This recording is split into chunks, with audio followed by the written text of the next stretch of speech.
هذا الفيديو موجه لكل واحد كيعاني من امور ومشاكل داخليه اللي ما كيلقى لهاش تفسير وحلول، واي واحد حاير وما عارفش شنو يدير، واش يمشي عند طبيب نفسي ولا لا. كنوعدك صديقي ان هذا الفيديو غادي يعاونك تفهم راسك اكثر واكثر، وممكن تلقى هنا الفكره اللي غتبدل حياتك حرفيا. ركز معايا مزيان ويلا بينا. مؤخرا ولينا كنسمعوا بزاف كلمات بحال التروما، الهيلينغ، الجروح النفسيه وحتى الصحه النفسيه. هاد الكلمات ولات كتبان في السوشيال ميديا في النقاشات ديالنا، وكاننا شويه بدينا كنلاحظوا باللي اكبر مشاكلنا ما جاياش من برا، جايه من الداخل، من داكشي اللي كنعيشوه بيننا وبين راسنا. ولكن الا جيتي تشوف فحال اللي باقي ما فاهمينش منين جايين هاد المشاكل بالضبط. كل نهار كنفيقوا كنتحاربوا مع اشياء اللي ما مفهوماش. مره كتحس بواحد الثقل في الداخل ديالك بلا سبب، ومره كتفيق وانت ما عندكش الرغبه دير والو، ومره كيخرجوا منك ردود افعال اللي حتى انت ما فاهمهمش. وبسبب هاد الغموض وعدم الفهم هاد الحوايج كيتحكموا فينا. مثلا هذه كتوقع لنا كاملين، ديما كتحاول تبدل راسك، كتقول هاد المره غادي نكون مختلف، كلشي غيتبدل، ولكن واخا دير اللي درتي ديما كترجع لنفس الدوامه، نفس العادات، نفس المشاكل، نفس النسخه منك اللي كنت هربان منها. كتحس بحال الا كتجري مور واحد النسخه جديده منك برا، ولكن شي حاجه في الداخل ديالك ديما كتشدك وترجعك. خاصك تعرف صديقي اننا في الغالب كنحاربوا الاعراض ماشي الاصل ديال المشكل، كنصلحوا اللي برا وكنخليو الداخل شاعل. كل واحد فينا عنده هاد العالم الداخلي، افكار كنخبيوها، مشاعر ما كنلقاوش حتى الكلمات باش نعبروا عليها. ولا جيتي تشوف المشاعر هي اغرب حاجه. كيفاش كنكونوا باغيين شي حاجه واخا حنا عارفين انها غادي تضرنا، وكيفاش كنهربوا ونتجنبوا من شي حاجات اللي حنا محتاجينهم باش نكونوا مزيانين.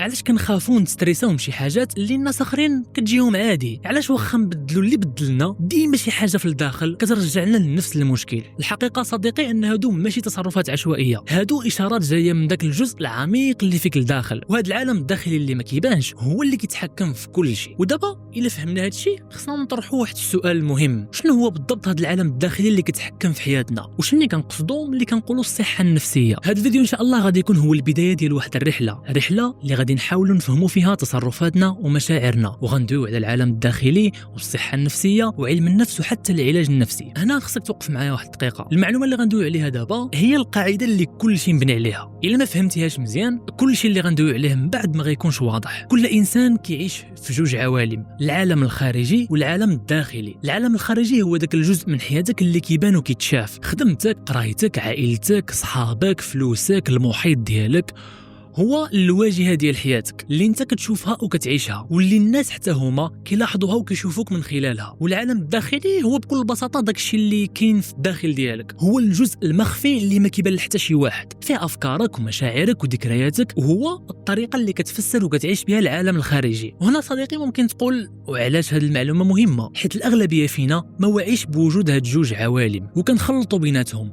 وكنعيشوا بحال العالم الخارجي هو كل شيء. وهذا الشيء علاش كنبقاو حاصلين كنعانيو من ألم داخلي وكنحاولوا نصلحوه برا، كنبدلوا العادات، الخدمه، العلاقات والبلاصه اللي حنا فيها، وكنتسناو العافيه اللي شاعله فينا لداخل تطفى، ولكن في النهايه ما كتبدل والو. عرفتي علاش؟ حيت المشكل ما عمره ما كان برا، اللي كيبان برا غالبا غير اعراض، بحال اللي بغيتي تقول غير الدخان ديال العافيه اللي شاعله فيك لداخل. وهذا الشيء علاش كنسمعوا بزاف الناس كيقولوا عييت كنحاول نبدل راسي ولكن ديما كنرجع لنفس الدوامه. حيت انت صديقي راك كتحارب مع الاعراض، ما عمرك حطيتي صبعك على الاصل ديال المشكل. ما عمره شي حد كيطفي الدخان بلا ما يطفي العافيه. تخيل معايا شي وحده كتخرج من شي علاقه توكسيك وكتقول الله واخيرا تهنيت، ولكن من بعد واحد مده كتلقى راسها في نفس الدوامه مع شخص جديد. ولا شي واحد اللي كيقول المشكل ديالي هو ستريس، خصني غير ارتاح، كيمشي كيسافر كيرتاح نهار ولا جوج، ولكن كدوز غير شويه نفس القلق كيرجع، حيت الاصل ديال المشكل ديالو باقي شاعل فيه لداخل. القاعده صديقي واضحه وبسيطه، ما عمرك ما غتقدر تطفي الدخان الا ما طفيتيش العافيه. ودابا ملي فهمنا ان المعاناه اللي كتبان من برا ماشي هي السبب، وان الاصل ديما كاين لداخل، هنا كيجي واحد السؤال مهم: كيفاش ممكن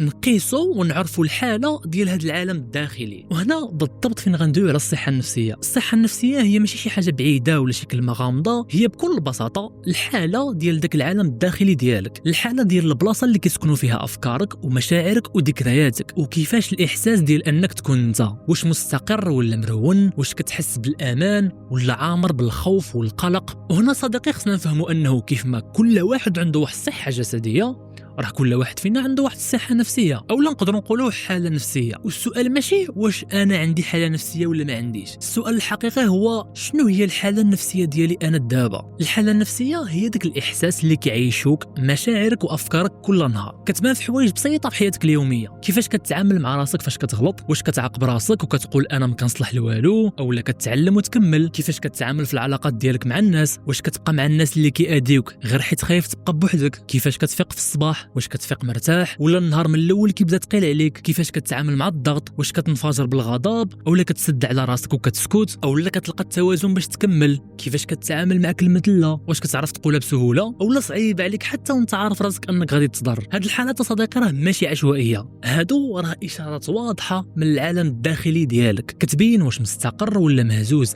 آمن ولا عامر بالخوف والقلق. وهنا صديقي خصنا نعرفوا واحد الحقيقة مهمة جدا جدا جدا جدا، هاد الحالة النفسية ما كتجيش هكا عشوائيا، ماشي غير صدفة ولا مسألة مزاج نهار زوين نهار خايب، راه كتبنى حتى هي جزء بجزء من التجارب اللي عشتي، وخصوصا من الطفولة فاش كنتي مازال صغير ما كانش عندك اختيار من غير انك تتأقلم وتتعلم باش تكون مزيان وتستمر في الحياة. وهنا صديقي كاين واحد المسألة خطيرة ومهمة جدا، الأغلبية ديال الناس كيسحب ليهم انهم الا تجاهلوا الداخل ديالهم راه غيسكت بوحدو. العالم الداخلي ما عمره ما كيسكت، الا ما واجهتيش كيتسلل.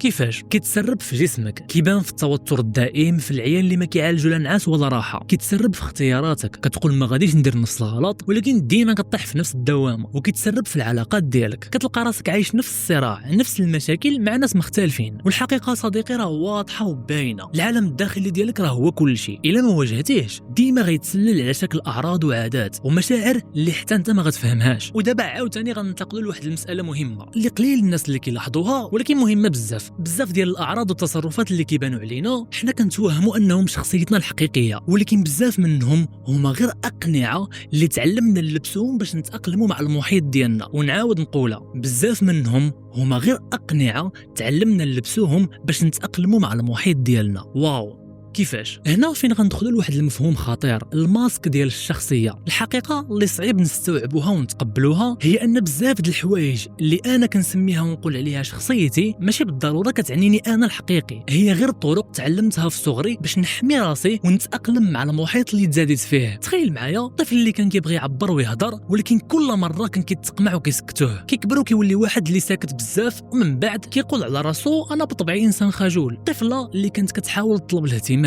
ولكن ما كانش كيتعطى ليها، وكتفهم باللي الا ما عولتش على راسي حتى واحد ما غيعاونني، فكتكبر وكتولي انسانه اللي كتامن انها مستقله وما محتاجه حتى شي واحد اللي عايش في دار ديما خايف وديما مهدد. شنو اللي كتعلم؟ الغضب والصرامه كيبانوا ليه هما الدرع الوحيد باش يحمي راسو، من بعد كيقول انا بطبعي انسان عصبي. هاد الحوايج صديقي ماشي طبيعه ثابته، هادو استراتيجيات دفاعيه تعلمناهم وحنا صغار، كانوا ضروريين باش نحميو راسنا في ذاك الوقت، ولكن المشكل هما انهم كيستمروا معنا حتى فاش كنكبروا وكيوليو كيمثلونا وكيشكلوا الهويه ديالنا. والمصيبه ان هاد الاقنعه اللي كانوا كيحميونا في واحد الوقت ولاو هما براسهم السجن ديالنا دابا، السكات اللي كان كيحمينا ولا سجن ديال صوتنا، الاستقلاليه اللي كانت درع ولات عزله، الغضب اللي كان حمايه ولا هو السبب اللي كيخلينا نخسروا الناس اللي عزازين علينا. وهنا صديقي ممكن يجيك واحد السؤال في بالك، الا بزاف من الحوايج اللي كنسميهم انا شخصيتي ماشي انا الحقيقي، كيفاش نقدر نميز بين القناع وبين ذاتي الحقيقيه؟ هنا فين كيجي الدور ديال علم النفس، العلم اللي كيحاول يرسم لنا الخريطه د هذا العالم الداخلي، كيفاش كيتبنى، كيفاش كيأثر فينا وكيفاش نقدروا نفهموه بوضوح. كيحاول يرسم الخريطه ديال الدماغ والمشاعر ديالنا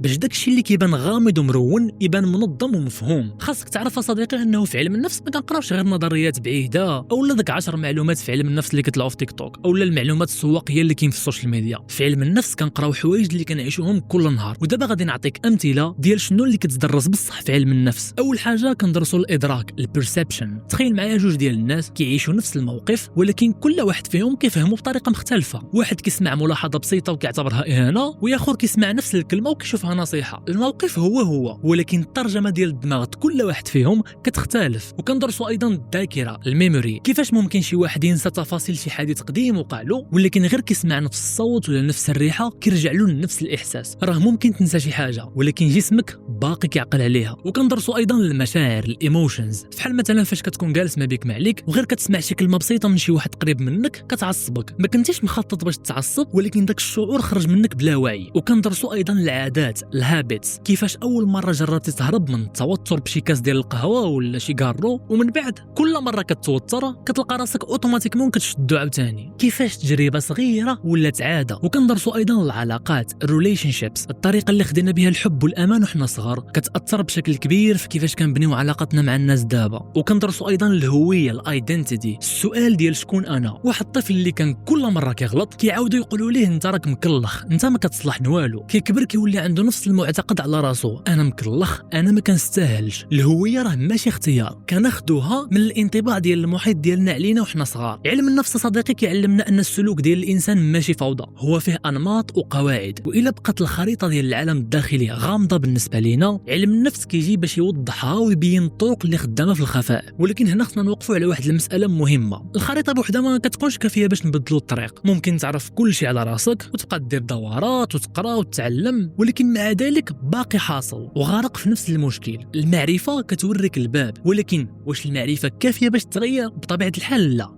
التغيير كيحتاج للتدريب. وهنا فين كيجي الدور ديال العلاج النفسي. بزاف ديال الناس كيظنوا ان العلاج النفسي هو غير جلسات ديال الهضره، كتدخل كتخوي اللي عندك وغير كدي وتجي في الهضره، ولكن هادشي ما كاينش. العلاج النفسي ماشي غير هضره او حلول سحريه، هو تدريب منظم مبني على علم باش تعاود تدرب الجهاز العصبي ديالك على طرق جديده اللي تتعامل بها مع الحياه.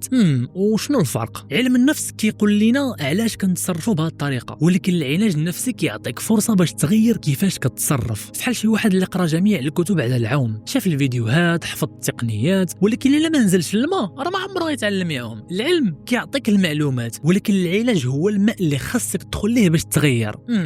ودابا السؤال هو شنو كيوقع في العلاج النفسي؟ غنشرحها لك بطريقه بسيطه. اول حاجه الوعي. في العلاج كتبدا تلاحظ راسك، كيفاش صوتك كيتبدل فاش كتفكر في شي موضوع حساس، واش كتقرب من الناس دغيا ولا كتهرب بلا سبب. العلاج داير بحال واحد المرايه، كيخليك تشوف وتلاحظ داكشي اللي ما عمرك ما رديتي له البال. وثانيا عندنا الامان. العلاج كيخلق لك واحد البلاصه امنه، بلاصه اللي تعبر فيها بلا خوف وبلا احكام. وهذا واحد الامر اللي مهم جدا، حيت الدماغ ديالنا ما كيقدرش يتعلم شي حاجه جديده الا ما حسش بالامان. وثالثا التدريب. العلاج ماشي غير هضره، هو تدريب متكرر. كتعلم تاخذ نفس قبل ما تنفجر، وتوقف قبل ما تنهار، وتلقى الكلمات للمشاعر اللي ما عمرك عرفتي كيفاش تعبر عليها. واهم حاجه انك كتعلم تبقى حاضر في المواقف اللي كنتي ديما كتهرب منها. واخيرا التكرار. كيف ما الجسم كيتبدل بالرياضه، العالم الداخلي كيتبدل بالتكرار المسارات القديمه اللي كاينين في الدماغ كيضعفوا، وكيف تحط طريق لمسارات جديده حتى كيتحول تغيير جديد لشي حاجه كديرها بلا ما تفكر. والخلاصه صديقي، الحياه عمرها ما غادي تسالي من التوتر والخساره والخوف. السؤال ماشي واش نقدروا نهربوا منهم،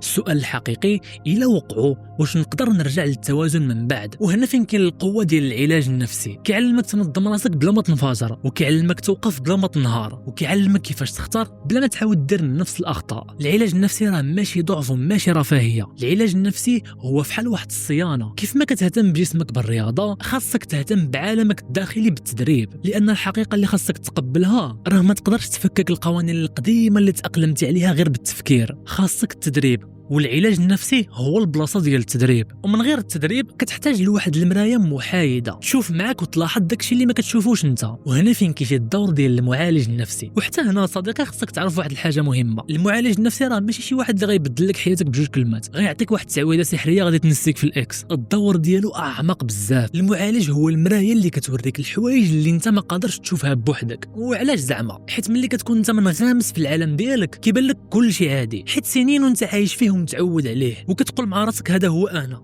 هذه هي طبيعتي. وكيولي صعيب عليك تلاحظ وتفرق ما بين الحاجات الطبيعيه والغير طبيعيه. انت صديقي راك غارق بزاف في المشكل لدرجه صعيب عليك تشوفه، فحال شي واحد اللي ضايع وسط شي متاهه، كيعيا ما يدور بلا ما يلقى الطريق من يخرج. من الداخل كيبان لك كل شيء مرون، ولكن الا شفتي من الفوق الطريق كتولي باينه وواضحه. المعالج هو هذاك اللي كيعاونك تشوف الصوره الكامله من الفوق، وكيوريك الطريق اللي غادي تخرجك. وايضا المعالج راه ماشي غير كيشير من راسو، هو كيخدم بمنهجيات واضحه اللي مبنيه على العلم، وكيستعمل مفاهيم بحال التعلق، الاتاتشمنت، الصدمات، التروما، المعتقدات اللي تشكلت عندك، وتنظيم المشاعر، الايموشنال ريجوليشن. وكيوريك ان هاد التصرفات اللي كتبان لك انت عشوائيه هي في الاصل عندها انماط وقواعد، وهاد القواعد نقدروا نبدلوهم بالتدريب وبالعلاج. والقيمه الحقيقيه ديالو هو انه كيخليك ما تضيعش حياتك كامله وبزاف ديال الوقت وانت غارق في الدوامات، كيعاونك تتجاوز وتولي انسان افضل من قبل، وكيعاونك تواجه اللي ما عمرك ما واجهته. وهكا العلاج ما كيبقاش مجرد جلسات، كيولي مسار تغيير حقيقي. وخاصني نوضح هنا واحد المساله، انني ما كندويش على لي كوتش ولا دوك الناس اللي كيبانوا في السوشيال ميديا اللي كيديروا دورات وداك التخربيق. انا كندوي هنا على البسيكولوج او الطبيب النفسي. هادو هما الناس اللي قاريين ومؤهلين انهم يتعاملوا مع هاد المشاكل ديال الناس. ورد البال، راه ماشي اي واحد كيدوي في هاد المواضيع هو مؤهل انه يتعامل مع شي حاله ولا يعطي نصائح وتوجيهات مباشره لشي واحد. المشاكل النفسيه هي امور معقده جدا جدا جدا جدا. ممكن تاخذ معلومه او نصيحه وحده اللي غلط اللي غادي تدمرك اكثر من انها تعاونك. والنصائح ما كناخذوهمش من عند اي واحد، راه المعالج النفسي براسو خصو معك جلسات غير باش يقدر يشخص وتكون عنده واحد النظره واضحه عليك، ومع ذلك هو معرض للخطا. فتخيل معايا شي واحد اللي ما قاري ما والو وعنده غير السنطيحه، اللهم اني قد بلغت اللهم فاشهد. هادشي اللي دوينا عليها صديقي في هذا الفيديو كامل كيأدي بنا الحقيقه وحده. الالم اللي كنتجاهلوه ما كيختفيش، كيتخبى وكيتسلل وكيرجع يبان باشكال جديده. وما كاينش شي طريقه اللي غتهرب بها من الماضي ديالك، يا اما غادي تعاود تعيشو بلا ما تحس، يا اما غادي تشوفو بوعي وتواجهه. وهذه واحد المقوله اللي بغيتك ديما ديرها في بالك، العالم الخارجي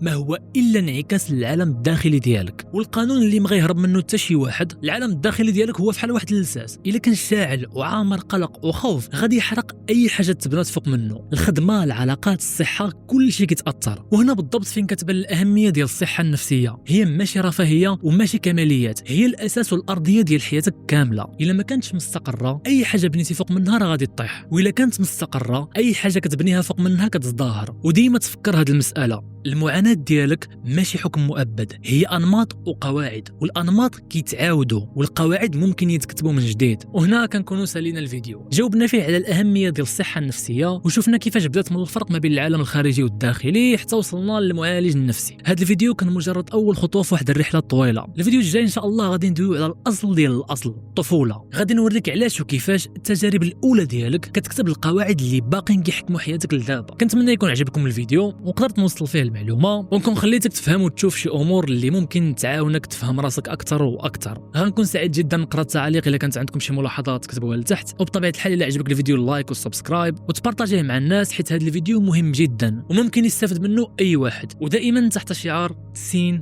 safe understood. ولو وصلتي حتى لهنا كنقول لك شكرا على المشاهده، ونتلاقاو في الفيديو الجاي ان شاء الله.